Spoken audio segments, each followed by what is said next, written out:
పేపర్లు అప్పుడు ఏం చేసారు, ఇప్పుడు ఇంకా దొరికినాయి అనమాట. ఏం చేస్తాం ఇంకా దొరికినప్పుడు 5-6 నెలల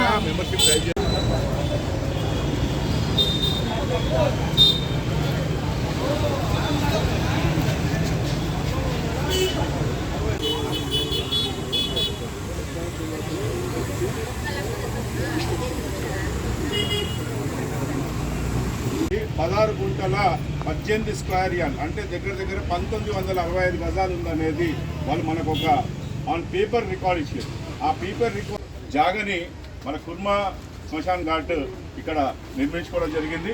ఇక్కడ ట్రాన్స్ఫార్మర్ నుంచి స్టార్ట్ అయ్యి ఆ తల్వార్ వరకు 1965 గజాలు ఉంటాయి. దీంట్లో నేను కూడా ప్రత్యక్ష సాక్షిని. మా చిన్నాన్న కూతురు లారీ యాక్సిడెంట్లో చనిపోతే 1982లో ఈడ ఒక మండపం ఉండేది. ఆ మండపం పక్కకి బొంద పెట్టిన దానికి నేను అప్పుడు 11 సంవత్సరాలు నాకు, దానికి ప్రత్యక్ష సాక్షిని. ఇవాళ ఈ జూన్లో ఎప్పుడైతే పేపర్స్ మన దగ్గర ఆర్డీఓని అదేవిధంగా జిహెచ్ఎంసీ డిప్యూటీ కమిషనర్ జోనల్ కమిషనర్ని కలవడం జరిగింది. మనము ఒక ఏదైతే పర్మిషన్ ఇచ్చారో ఆ వారం రోజుల నుంచి మనం పోరాడేది ఏంటంటే, అయ్యా మీరు 1965 గజాల్లో 350 గజాల గురించే మీరు రీకాల్ చేయాలి, స్టే ఉంది అని చెప్తారు.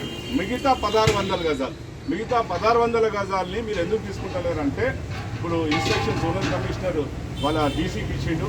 ఇది నోటీసులు ఇచ్చేసి ఏదైతే ఆక్యుపేషన్ ఉందో అవన్నీ కూడా కూలగొడతామని చెప్పేసి మనకి 2 రోజుల కింద హామీ ఇవ్వడం జరిగింది. దీంట్లో మనం కుర్మ సంఘం తరఫు నుంచి, మీరు కాంగ్రెస్ పార్టీలు ఉన్నారు కాబట్టి దీన్ని సీఎం లెవెల్లో మీరు ఎప్పుడన్నా దీన్ని దృష్టిలో తీసుకెళ్ళాలి. స్పెషల్గా మన సంఘం తరఫు నుంచి మనకి కేజీ కృష్ణమూర్తి గారు ట్రస్ట్ బోర్డు మెంబర్ ఉన్నారు, ఆయనకి చాలా అనుభవం ఉంది ఈ విషయంలో. సో ఈ కేసుని మన తరఫు నుంచి కూడా కొట్లాడాలని చెప్పేసి కోరుకుంటూ ఈ స్టేజ్కి రావడానికి గత 5 నెలల నుంచి నిరంతరం పోరాడినాం. అంటే ఒక బేస్ వచ్చింది. దీని తర్వాత చాలామంది వచ్చారు, చాలామంది మనకి ఇదిగా పనిచేశారు. వచ్చిన వాళ్ళకి అందరికీ కూడా ధన్యవాదాలు, పనిచేసిన వాళ్ళకి అందరికీ కూడా ధన్యవాదాలు. దీంట్లో ఎవరిని నువ్వెందుకు వచ్చినావు అనేది కాదు. ఈ పార్టీలకు అతీతంగా కుర్మలకు సంబంధించిన విషయం కాబట్టి ఇక్కడ వచ్చిన వాళ్ళందరూ కూడా కుర్మలే ఉన్నారు. ఇక్కడ వేరే కులస్తులు ఎవరు లేరు. ఇది కుర్మలకు సంబంధించిన విషయం అనేది మనకి డాక్యుమెంట్ ఎవిడెన్స్ అవన్నీ కూడా ఉన్నాయి. చాలామంది ప్రశ్నిస్తున్నారు, అయ్యా 50 సంవత్సరాలు పండుకున్నారా అని చెప్పేసి అడుగుతున్నారు. ఈ మనకి ఏదైతే 5 నెలల కింద వీళ్ళు ఇల్లు ఖాళీ చేసినప్పుడు వచ్చిన డాక్యుమెంట్ బేస్ చేసుకొని మనం కొట్లాడడం జరిగింది.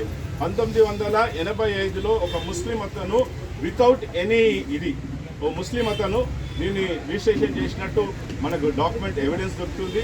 దానికన్నా ముందు 1985కి అతను రిజిస్ట్రేషన్ చేయడానికి ఎలాంటి డాక్యుమెంట్ ఎవిడెన్సెస్ లేవు. ఇది క్లియర్గా నాకే కాకుండా ఇక్కడ చుట్టుప్రక్కల ఉన్న చాలామందికి పెద్దవాళ్ళకి 50 సంవత్సరాలు దరిదాపులు ఉన్న వాళ్ళకి అందరు కూడా ఇది బొందలగడ్డ అనేది 100% తెలుసు. ఇప్పుడు ఇంతకుముందు విమలన్న కూడా వచ్చేసి ఏమన్నాడంటే, మా తాతని ఇక్కడనే బొంద పెట్టినామన్నాడు. ఈ పరిసే నాగేశ్వర నానమ్మ చనిపోయినప్పుడు కానీ వాళ్ళ తాత చనిపోయినప్పుడు కానీ బొందలు పెట్టిన ఫొటోస్, అదేవిధంగా గో బ్యాక్ మార్వాడి అనే నినాదం గట్టిగా వినిపిస్తూ ఉంది. ఒక మార్వాడి అతనే దీనికి పాల్పడింది. దాని విషయానికి సంబంధించి మీరు ఏ రకంగా? మహేందర్ గారు, ఇది సమాజం చేయలేదు, ఒక వ్యక్తి చేసింది. సో దీన్ని మన పాట్ మార్కెట్లో జరిగిన దాన్ని దీనికి లింకప్ చేసి మాట్లాడాల్సిన అవసరం లేదు. ఎందుకంటే ఇది ఒక్క వ్యక్తి చేసింది, ఈ సంఘం చేసింది కాదు. కాబట్టి ఆ వ్యక్తితో మేము పోరాడతాం కానీ సమాజంతో పోరాడం.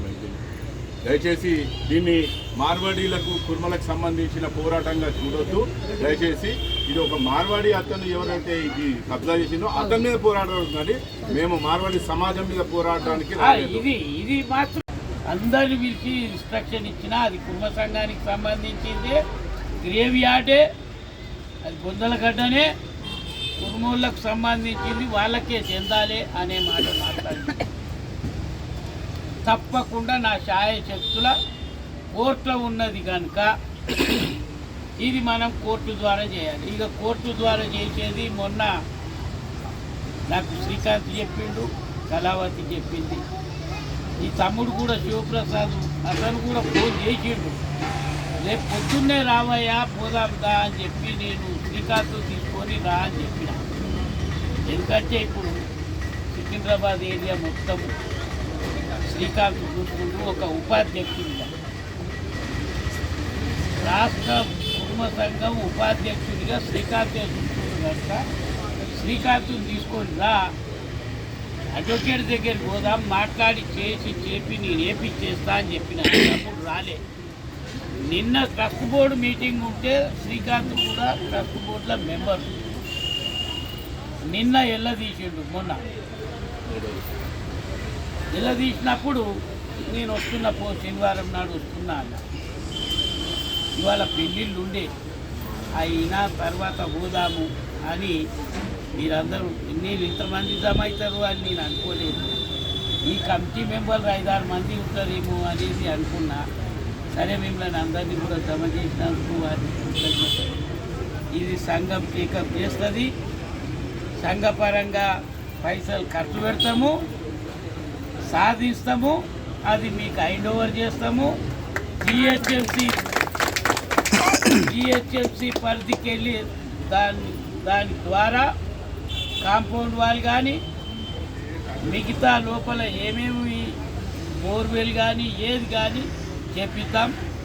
అట్లనే ఇప్పుడు ఒక మాట అన్నాడు సీఎం, ఇది శ్రీకాంత్ ఏదైతే చేసిందో ఎవరెవరైతే ఇల్లు కట్టినా ఇంకేదైనా ఒక రూమ్ కట్టినా ఏది కట్టినా అంతా హైడ్రా దగ్గర కూడా పోతా చేస్తా కూలగొట్టి పిచ్చి 1965 గజాలు మా ఆధీనంలో తీసుకోవాలి, కాంపౌండ్ వాళ్ళు పెట్టాలి. మాది శ్మశాన వాటిక, కురుమల శ్మశాన వాటిక అనేది బోర్డు పెట్టుకుంటాము. స్నానాల గది అవి గవర్నమెంట్ చేసినా చేయకున్నా మేము సొంతంగా అయినా ఏర్పాటు చేస్తాం. సార్ ఇప్పుడు ఇది ఏదైతే ఈ వెనకాల పొలిటీషియన్ ఉన్నారని చెప్పని బలంగా వినబడింది సార్. దానికి సంబంధించి ఎంత పెద్ద పొలిటీషియన్ ఉన్నా మీరు వాళ్ళని ఎదిరించడానికి సిద్ధంగా ఉన్నారు? ఎంత పెద్ద అయినా ఉండాలి. నేను ఓపెన్గా చెప్తాను, నేను సీఎంలతోనే డైరెక్ట్గా మాట్లాడేటాను. నేను ఎప్పుడు కూడా మంత్రులు కూడా పోయి డైరెక్ట్గా మాట్లాడాను. నేను సీఎంలతోనే డైరెక్ట్గా మాట్లాడతాను.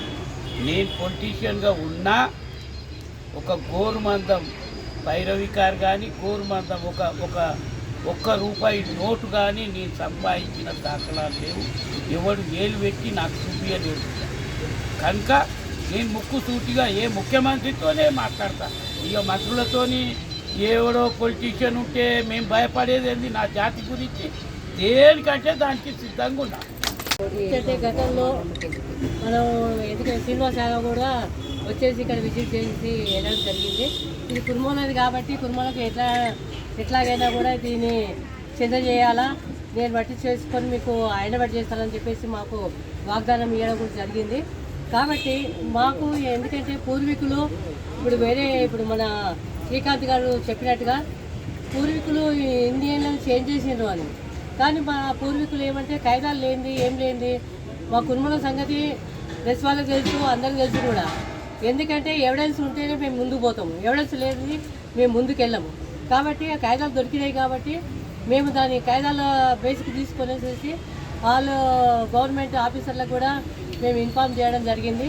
మా అధ్యక్షులు వారి దృష్టి కూడా తీసుకెళ్ళేస్తే వాళ్ళు కూడా వచ్చి మేము మాట్లాడతాము, మన సంఘాన్ని మనం కాపాడుకోవడానికి మనం ప్రయత్నం చేయాలా. ప్రతి జోన్లో కానివ్వండి, ప్రతి మందిలో కానివ్వండి, కుటుంబ సంఘానికి ప్రాపర్టీ ఏవేవి ఉన్నాయో అవి మేము రక్షించుకోవడానికి ప్రాణాలు పోయినా పర్వాలేదు, కానీ మా కుటుంబ సంఘం స్థలాలను మాత్రం మేము ఎట్లాగైనా పరిరక్షించుకుంటామని చెప్పేసి సభాముఖంగా తెలియజేసుకుంటా ఉన్నాను. ఇంకో విషయం ఏమంటే దీంట్లో పాటుపడతా ఉన్నారు చాలామంది యువకులు. వాళ్ళు ఎప్పుడైనా కూడా ఇంకా పెద్ద ఎత్తుతోటి మన ప్రాపర్టీ ఎక్కడెక్కడ ఉన్నాయో ఎండోమెంట్ కూడా మనము ఒక లెటర్ పెట్టుకొనేసేసి ఇక ఉన్నవి కూడా మనం కాపాడుకోవాలని చెప్పేసి మనము కోరుకుంటూ ఉన్నాను. ఈ మధ్యలో కూడా మనము ఇంతకుముందు ఇక్కడ రాణిగంజిలో శివాలయం ఒకటి ఉంది, దానికోసం కూడా మేము పోరాటం చేసేసి మేము సాధించుకున్నాము. కానీ ఏమైపోయిందంటే మరి అది ఏ విధంగా ఇదైపోయిందో తెలియదు, కానీ ఇప్పుడు అది కూడా మేము సాధించుకోవడానికి ప్రయత్నం చేస్తాము. ఇంకోటి ఇక్కడ మన బొలపూరు మల్లన్న గుడి ఉంది, అది కూడా కుర్మోలకు చెందింది. అది ఒకటిను ఇంకా కుర్మపటం ఒకటి కవాడిగూడలో ఉంది. దాని మీద కూడా మేము మా అధ్యక్షుని సలహా మేరకు మేము దాని మీద కూడా పోరాటం చేయడానికి ప్రయత్నం చేస్తామని తెలియజేస్తూ అందరికీ ధన్యవాదాలు.